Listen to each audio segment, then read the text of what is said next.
Lizzie présente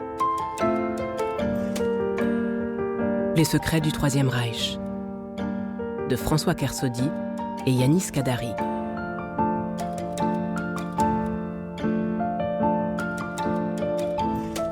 Lu par Amélie Beloradsky.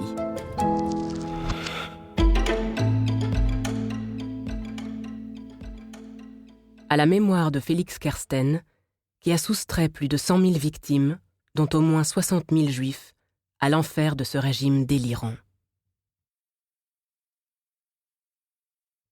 Le mystère des origines. Les gens ne doivent pas savoir qui je suis, ni de quelle famille je proviens. Adolf Hitler. Dans son célèbre ouvrage « Mein Kampf », Adolf Hitler parle beaucoup de lui-même.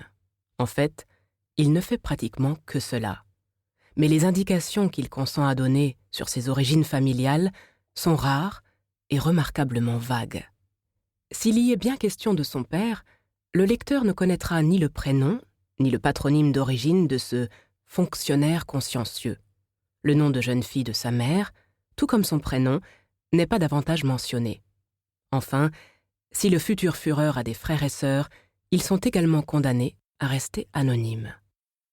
Tout au plus, l'auteur laisse-t-il échapper au détour d'une phrase de Mein Kampf un « nous les enfants » qui laisse supposer que le futur sauveur de l'Allemagne et fondateur du Reich millénaire n'était pas un fils unique.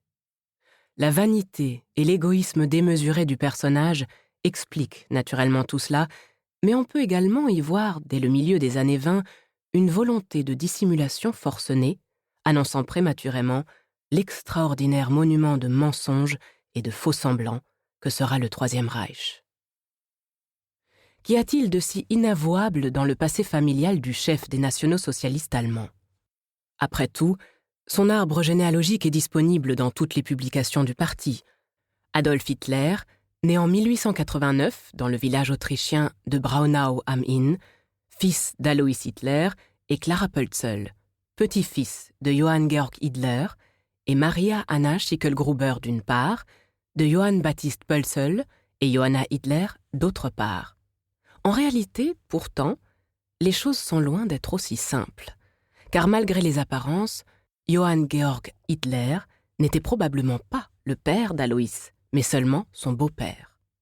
Ainsi qu'en attestent les registres paroissiaux de l'époque, Alois était né en 1837 à Döllersheim, de père inconnu, et sa mère, Maria Anna Schicklgruber, s'était mariée 5 ans plus tard avec Johann Georg Hitler, un apprenti meunier errant qui de son vivant ne reconnaîtra jamais le jeune Alois.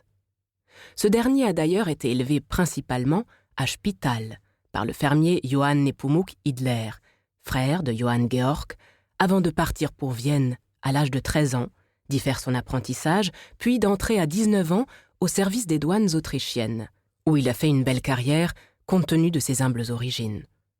Mais c'est à ce stade que les choses se compliquent. À l'automne de 1876, 29 ans après le décès de la mère Maria Anna et 19 ans après celui du beau-père Johann Georg, le frère de ce dernier, Johann Nepomuk Hitler, s'est présenté devant le pasteur de Döllersheim en compagnie de 3 témoins pour faire modifier l'acte de naissance d'Alois Schicklgruber, âgé de 39 ans à l'époque. Il s'agissait de rectifications substantielles. Le nom de Schicklgruber était barré, de même que la mention « fils naturel », remplacé par « fils légitime ». À la rubrique « père », restée vide depuis 4 décennies, le pasteur avait inscrit « Georg Hitler, religion catholique, demeurant à Spital ».